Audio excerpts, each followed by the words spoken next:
Mel, what's up? Saeed, oh my God. I know you like that energy. Oh, we meet again. No, another episode. Another great episode, and hasn't even started yet.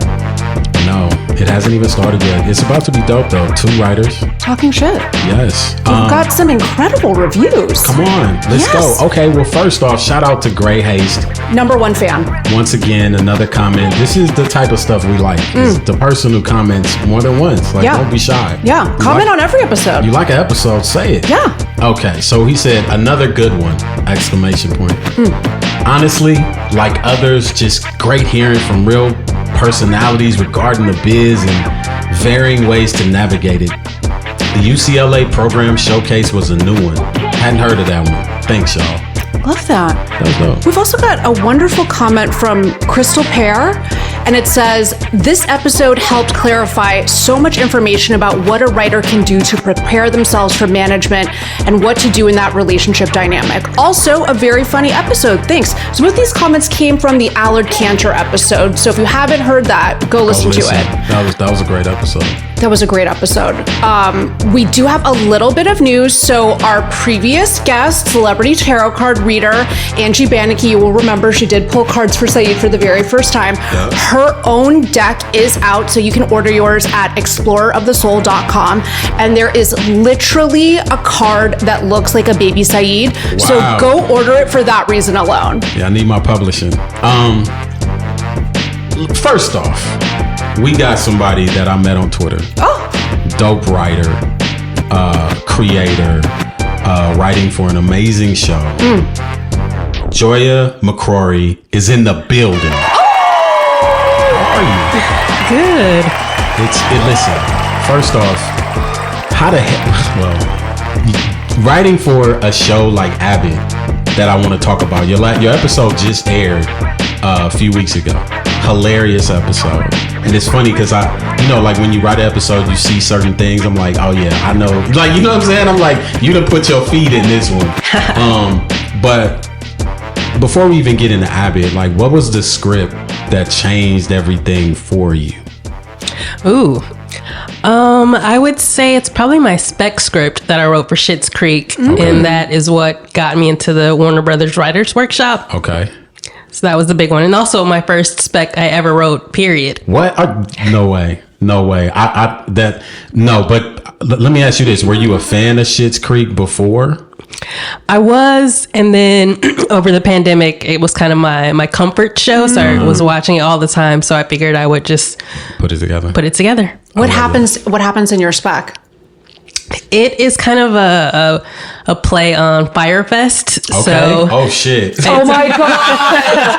Yeah. I was so obsessed with those Firefest documentaries. Yeah. So it's pretty much if Firefest came to Schitt's Creek, and then like Love Shitfest. it. The Shitfest. Oh my God. Okay, see, now we know why this is the script that changed everything. Hell We're yeah. already so in it. Hell yeah. That also is very smart because I tell people, like, one, you wrote a show you were a fan of, right?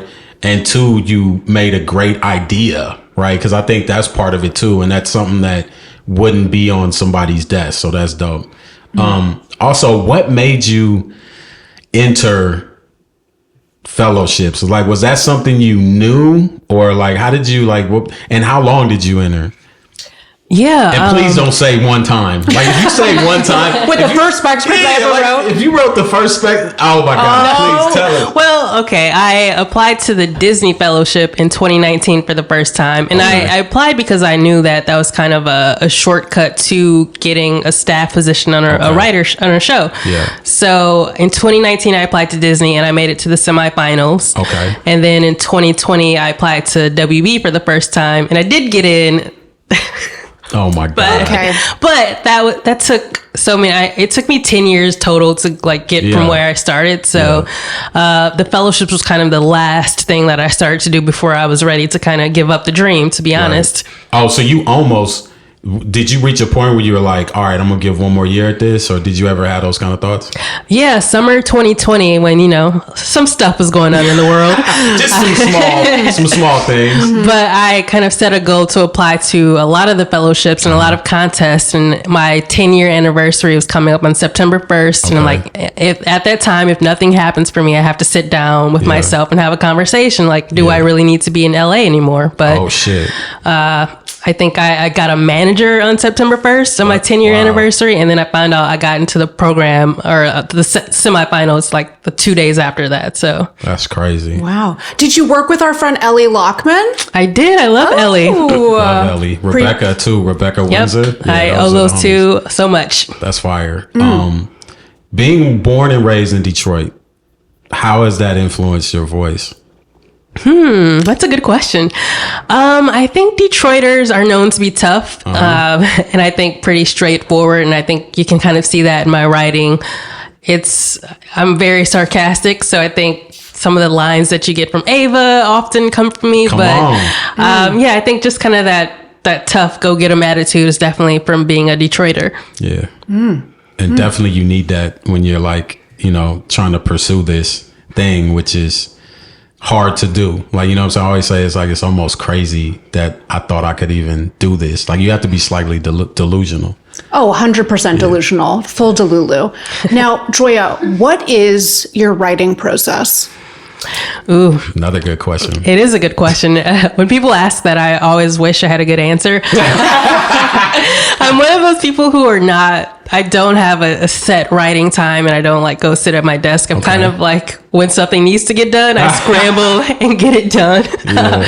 But I wish I did have a very good process. But if a deadline needs to be hit, I'm just up all night writing, and then I hit it. Are you a little bit of a procrastinator? A little bit, yeah. Yeah. No, I mean, I am too. If I don't have a deadline, if I just don't have that absolute panic, fear of God, my life is going to be over if I don't get this done, it's very hard for me to write. Yeah, and it's when I got sent off script for the very first time, we get 5 business days to finish a script. So I was very stressed that I wasn't going to be able to hit that deadline for some reason, but it was actually pretty easy. So I had a lot of faith in myself now that I can write an episode in 1 week and not be too stressed out about it. That's fire. Did you take any film or screenwriting classes in college? No. Okay. This is interesting.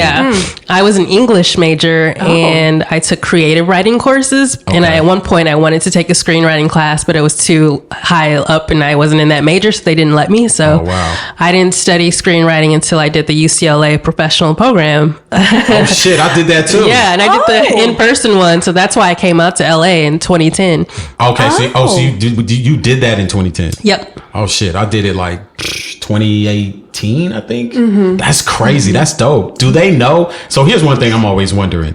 Like, do they know that we are doing what we're doing or no? Like, have they reached out to you at all? No, and I don't mind, but... Nah, UCLA, you need to reach out. Like, you know what I'm saying? Seriously, they're not keeping track of their alumnus properly. Yeah. Okay, so we watched your episode. Anyone who hasn't seen Abbott Elementary Season 3, Episode 10, it's called Too Ava Too Fast. It's like a perfect episode of half-hour television. Right. And it's been so long, honestly, since I watched a half hour that's like funny. And I'm not like in the fetal position crying. I'm actually laughing watching this half-hour show. It's got everything.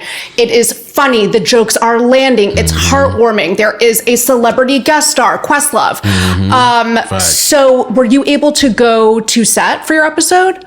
Yeah, one of the perks of working on a network show is that we all get to go to set for our episode. So I was in the trenches. Wow. Oh my God. Did you meet Questlove? I did. Oh shit. That's legendary. I love how Questlove was in the episode too. That shit was dope. Yeah. So what would you say is the TV writer's role on set, if any? Just like hang out, be cool, or like try not to say shit to anybody? Yeah. Like, what is it? Just like wave at people, be like, I wrote this shit. Yeah, exactly. Yeah, I think our technical goal is we're there to protect the story. Okay. But we also have one of our showrunners who's on the set with us usually, so we don't have to protect it as much. And also Quinta created the show, so she's there pretty much every day. Ultimate But we also pitch alternate jokes if needed, or shorter takes of something we're there to add. So, or if something doesn't make sense to an actor, we're there to explain it. Or if they bring up valid points as to why it doesn't make sense, we're there to change it. So it's all such a collaborative effort between everyone on set. That's dope. Is this, you've been on set before? Or? Yeah, this was my 4th episode. Okay. Oh my God. Yeah. Wow. Because you've been on there since season 1? Yep. Bruh, this is Come on. This is crazy. This is like being a writer for Friends. Like, you just never hear that anymore. Like, I'm on season 3 of a show that I've been on since season 1. Listen, I mean, Flatbush misdemeanors died. Like, you know what I'm saying? Like, it was just like, shout out. But that is the new trend where it's like, you end up getting staffed. Like, I was staffed on season 2 of Flatbush misdemeanors, and I'm like, oh, this is gonna be good. I love this show, and blah blah blah. And then next thing you know, it's gone, and you're like, damn, like 10 years ago, you would have been able to be on a show like this for a while. So it's like, I think that's super dope for you, because you're getting all this experience and just moving up. Not to mention it's a hit show, so that's fire. Oh, I have a question. Have you ever created a new character on any of your episodes?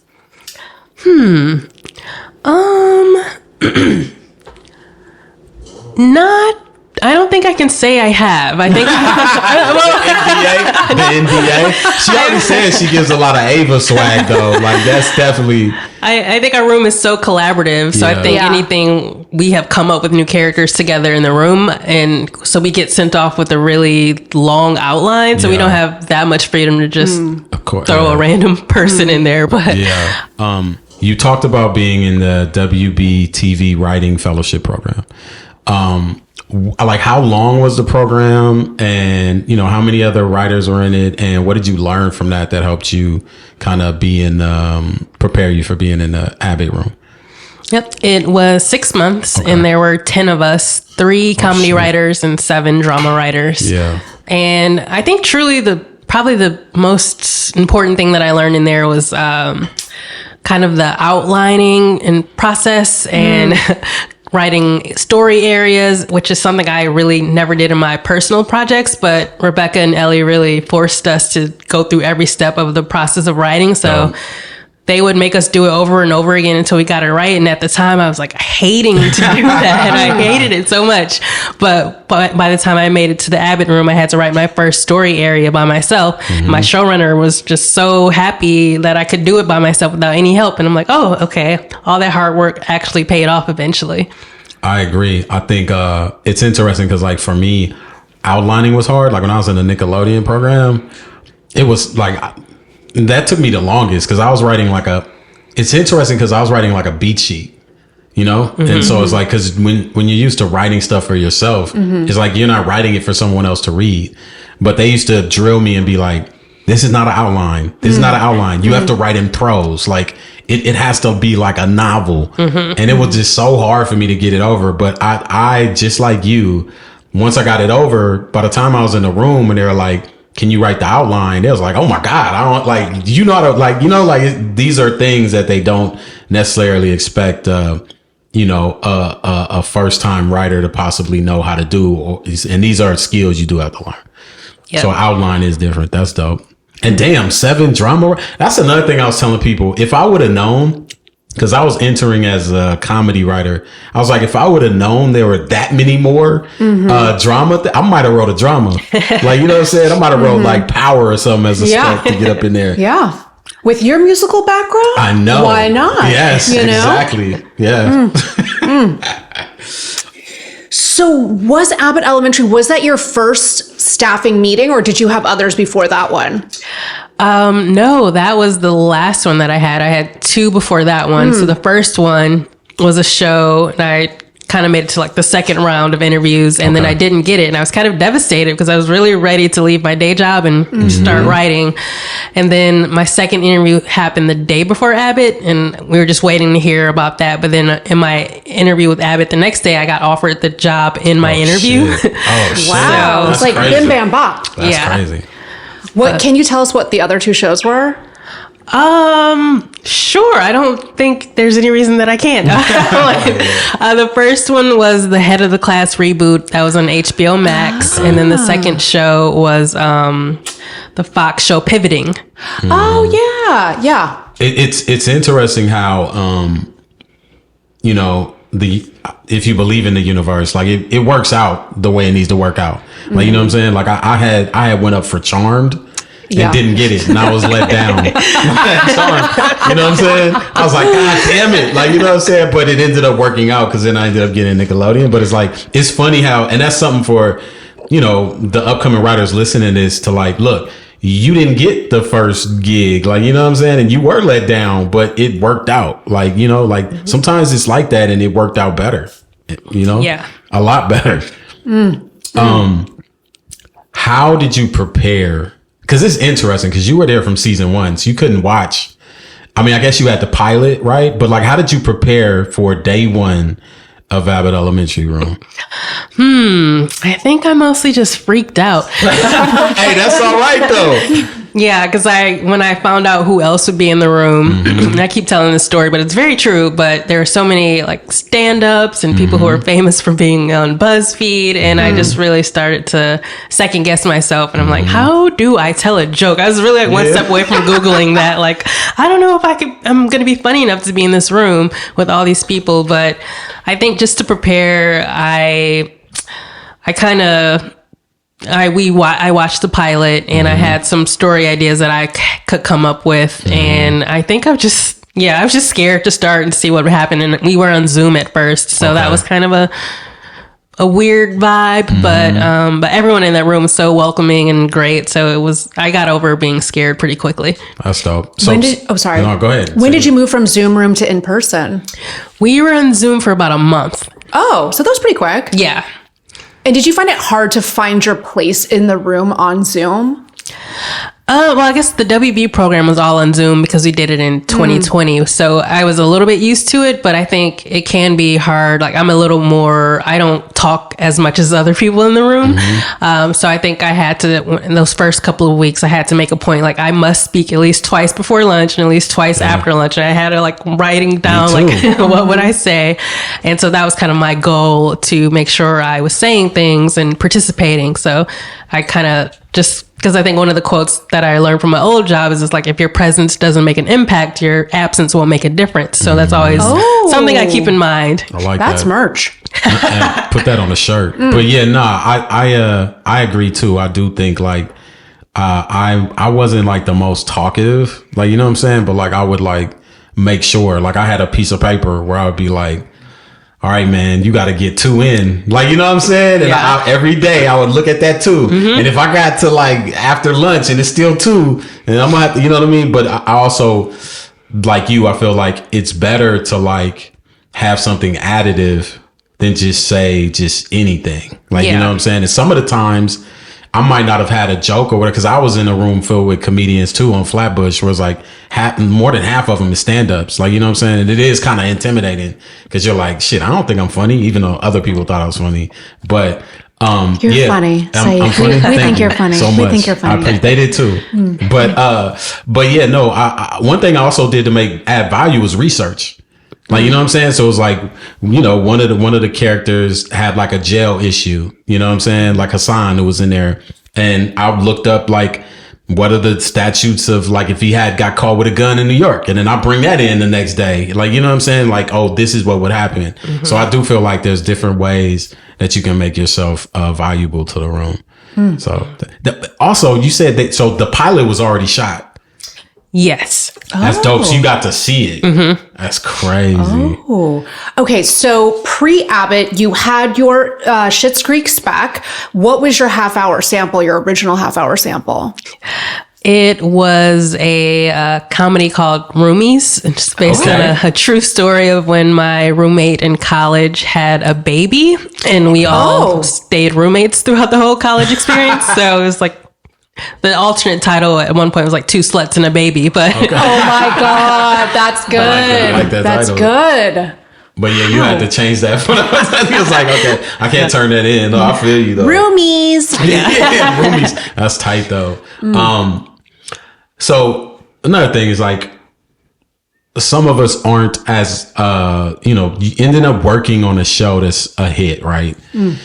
How does it feel? And also did you know, like, obviously it was the first time. So did you know when did you know, like, I think this shit is popping? Like, can you answer that? Yeah, I think I knew personally because the room wrapped way before it aired, and like it was so much time before it aired, and I was telling people about it, like, oh, this show I'm on, and no one, I guess I forget, people don't follow deadline, and it was like, what is that? Yeah, they had no clue what I was talking about. So it wasn't until it aired, we had like a special premiere at the end of December, and it aired, and people, like, Twitter started talking about it, people started talking about it, and I'm like, oh, okay, this is actually gonna be a thing. And I think there was a couple of weeks before it came back on, and people are actually anticipating it. I'm like, okay, that's when I realized that we might have something on our hands. That's tight. Does your family try to pitch you ideas? Oh yeah, I get texts from them all the time, and it's just like, thanks. I'll keep that in mind. But I'm like, Wow. Now, at what point did you get your reps? Did you have them pre-Abbott, or where along the process did you get them? I had my manager before Abbott, and then I got agents after the end of season 1. And how did you come to meet your manager? She, I guess this is a good story. So in 2020, at the time when people were very concerned about giving Black writers a chance, I was able to meet with Jennifer Caton Robinson, who is a writer-director who wrote and directs Someone Great and the third Thor movie. And so I was able to meet with her. We had a little virtual meet and greet, and we kind of hit it off because she loves music and I love music. And we stayed connected, and she sent my script out to people she knew. And I didn't even really know she did that. And so like several months later, because I didn't hear anything after that, I just get an email out of the blue from a manager saying like, oh, I have your script and I love it. Can we meet? And I met with her, and we kind of hit it off instantly, and I'm like, all right, you can be my manager. That's tight. Another thing that's interesting is like writers, I always run into upcoming writers, and they're like, how do I get an agent? But I feel like your story is the way. It's like the agents will find you. Like, you know what I'm saying? It's like you got your agent after that room was like almost over or whatever. It's like they'll find you. Get the manager first. Like, can you explain to some writers out there like what the writer relationship with the manager is and why you need one and how influential it is for you? Yeah, my manager is kind of the babysitter of my career. She guides my career, and like I go to her for notes. We kind of we work on my ideas together to see if they're actually valuable or viable. And then the agents are kind of more of the businessy side of things. Like they also can give notes, but like right now they're renegotiating my contract for season 4. Let's go. Get that contract. And so they're the suits, and the manager's like the cool guy. She's a woman. She's a cool girl. Cool girl, like just helping me out. That's dope. That's super fire. What are some qualities that you look for? Because upcoming writers that listen to this, they're all like, I want a manager. You know what I'm saying? Do you have any advice for them as far as like when you meet with a manager, what you should be looking for? What kind of questions did you ask or anything like that? Or is it vibe for you? What was it? It was vibes for me, which is not how I usually operate. That's but okay though, yeah. It was just kind of a weird way of, because I had a quote on my board from a book that it was something we connected to instantly. So I just kind of like, oh, this seems like the right thing to do. But I think there are a list of questions that you should have. You should have someone who likes your work. I've seen people who just like want to be signed by anyone, but they're repped by people who don't care that much about their work, and they're not going to be, they're not going to put you out there if they don't believe in you. So I think that's kind of the first step. And I think managers and agents, they take 10% of your money. So if you can get a job without them, like that's also a perk. But right now I know it's tough. So I think, just look for someone who believes in you. Look for someone who is available. I think there are some smaller places that you might overlook, but you can actually, if you can talk to your manager every day and you can send them an email and they respond quickly, that's a great sign. I know people who are rep by bigger companies and like they never hear from their manager. So I think it's kind of that's what I want. I have kind of the young and hungry team. Yeah. So they're always kind of going up to bat for me and putting my name out there versus people who are complacent with like, she works in Abbott, she'll be fine. But like, right. So you mentioned that you worked in HR previously. So it sounds like you have this full career outside of your writing career. So how did you find the time and the inspiration to get your writing done while you're doing something that's so separate from like chasing your dreams? I guess I never thought of it as a career, so that probably helped. Really? Yeah, it was my job that I went to from 10 to 7. 10 to 7? That's a long day. Yeah, y'all people out there saying you can't write and you got a job from 12 to 4. Yeah. You're busy. Yeah. Yeah, but I think I just had to make the time to, and it was, I loved my job, the people that I worked with, but they really did, like after 7, that's my time to do my writing. But truly 2020 was helpful in that I didn't have anything else to do. So that's when I really was able to write that spec and my submit to all those fellowships. So don't count on having a worldwide pandemic to help you accomplish your goals, but find the time where you can. Yeah. You said you were in LA for like 10 years. So were you trying to, because, there are people out there that listen, like it kind of seems like in your story, like you were here for 10 years and maybe within the last 3 to 4 things have been happening. So like, am I right? Yeah. Yeah. So like, how did you, because you said you had got to the point where it was like, man, like if it don't happen this year, like, but what were you doing before then? Like to keep yourself inspired, but at the same time, like, cause you said you took the UCLA class. How'd you even find out about that? Oh, it seems so long ago. I think I just was Googling because I graduated from the University of Michigan and I wanted to be a journalist, but I graduated when the economy crashed. So there wasn't a lot of jobs, period. And so that's kind of when I pivoted to screenwriting, but I also applied to all these colleges to get my MFA in creative writing. And I did not get into any graduate school. So I was looking like, the UCLA one, you only have to have an undergrad. So I'm like, okay, I can do that. And it's not as much money to get an MF, it's only, a 1-year program. Yeah. So that's kind of how I found that. And I think it was just, I just did so many other things before I ended up as a screenwriter. But I think the downside of having that full-time job where I was working 10 to 7 is that I got very complacent. Like I can pay my bills now. I can just live life and not have to worry about a lot of stuff. So I just was living life for, not writing for a long time. We're just like kind of type a little bit and like, whatever, I got to go do some other stuff. So it wasn't until at that job, someone came up to me like, your 10-year anniversary is coming up. And I was like, oh no. They did that to me. Oh, wow. Like, they're like, you want a cake? I'm like, no. You're like, I want to see myself out the exit. That listen has a key out of here, exit out of this motherfucker. Yeah, that's when like, oh no, I did not move to LA to work in HR. So that's when it really started to focus. I think that's a great story for writers to hear, because a lot of them, you move here and you want to get there, but it's, it doesn't happen fast for everybody. Yeah. And it's okay.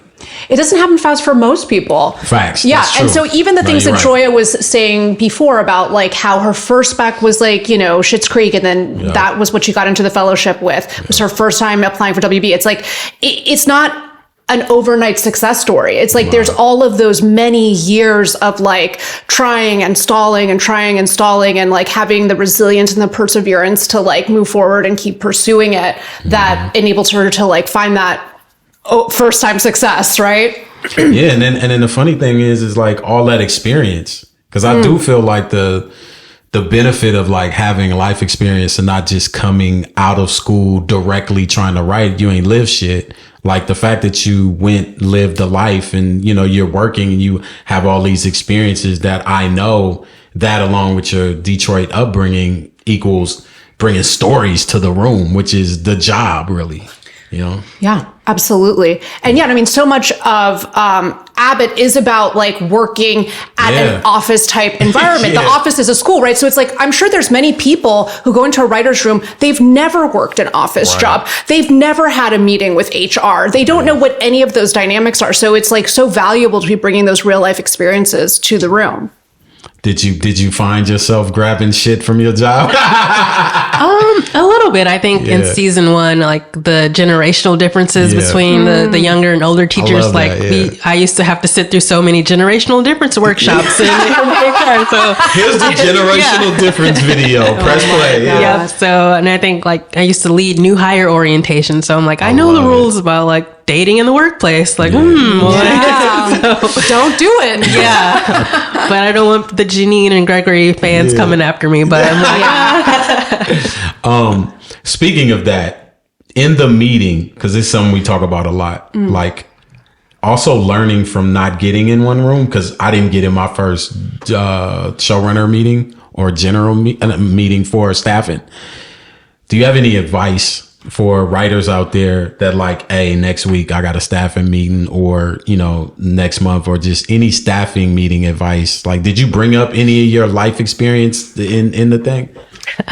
A little bit. My meeting with Abbott I thought it was the worst one that I had. I love that though. And because it was with Quinta and then Justin Halpern and Patrick Schumacher, who are the other 2 showrunners. And I think it was Quinta's book was about to come out the next few days. So I could see she was tired. She was she was typing. I could hear her texting during the meeting. And so I'm just She's getting her DoorDash order. Right. She's like, no, I'm listening. Yeah, I'm just like, okay, I can hear the bag open. This is meeting number 90. So I hear you. Yeah, so she looked over it immediately. And so I'm just like, oh God. And then the meeting that I had the day before that, showrunner liked to talk a lot. And so she kind of led the conversation. So going into this one, I'm like, okay, I'm assuming it's going to be that same dynamic, but it wasn't. So at some point, Quinta was just like, I love how we have to pull the answers out of you. And then I'm just like, shit. That's hilarious. Well, I guess it's over. At that time, you're like, I bombed. Yeah, I'm like, I'm not getting this job. It's only like 20 minutes in, and just like, oh, okay, I'm sorry. I'll try to not do that. She's like, no, I really do love it. And I don't know her sense of humor at that time, so I'm just like, ooh. Yeah. And then she's still texting away. It's so tight though.